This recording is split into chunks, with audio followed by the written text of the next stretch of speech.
guys, this video is to teach you how to write and give an informative speech, which is the next speech that you'll be giving next week in class.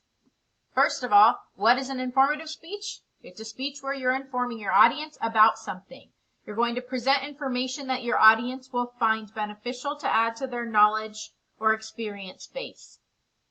Some topic ideas for your speech. A person: Abraham Lincoln, Audrey Hepburn, Bob Dole.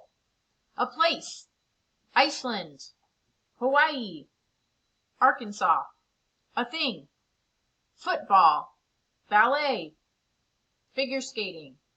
Tons and tons of ideas for topics. The biggest thing you need to think about when you're choosing your topic is if it is something you can research. Unless your mom is world famous and there can be research done on her, you cannot pick her for your topic. It needs to be something that you can absolutely research. We've talked before about what research looks like and how to find good, reliable sources. For this speech, you need a minimum of 2 sources. As a reminder, please do not use Wikipedia, ever. And you're going to need a bibliography or a works cited page so that you can properly cite your sources to tell us where you got the information you did for your topic. In the body of your speech, you need an intro with a hook or an attention getter, as usual. And then you need to preview your main points, which might sound something like, upon looking at Abraham Lincoln's childhood, early adult years, and political career, we'll have a better understanding of the factors that contributed to this man's greatness. So my main points will be Lincoln's childhood, his early adult years, and then his political career. In the body of your speech, you need to give research support of these main points. Tell us about them, what you learned in your research, in the order that you preview them in your intro. Make sure that you have organized logical development, that the order of your speech makes sense in the way that you're telling it.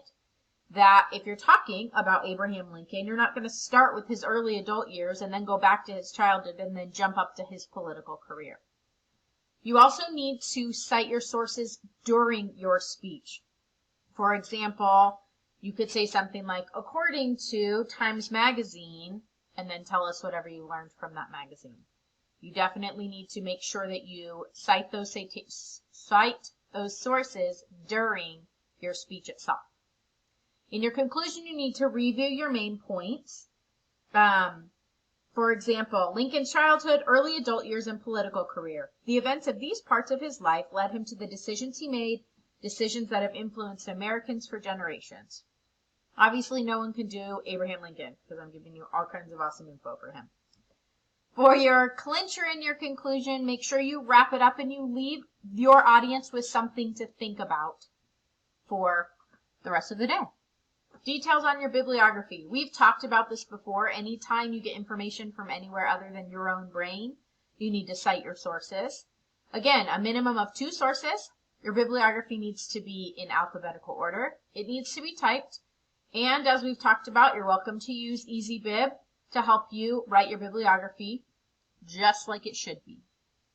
Details for the speech: 3 to 6 minute speech. Make sure that you preview and recap your main points. So preview in your intro, recap in your conclusion. Make sure you practice. Use eye contact with everyone. Identify your sources during your speech. We talked about that before, citing those sources while you're giving your speech. And be careful of those sneaky fillers. Anything you use to fill the space. Watch out for those. This speech is due next week, so next time I see you, you're going to be giving this speech. It's going to be fantastic. I'm excited to hear what you're going to inform us about. Again, as always, shoot me an email if you have any questions. See you guys in a few.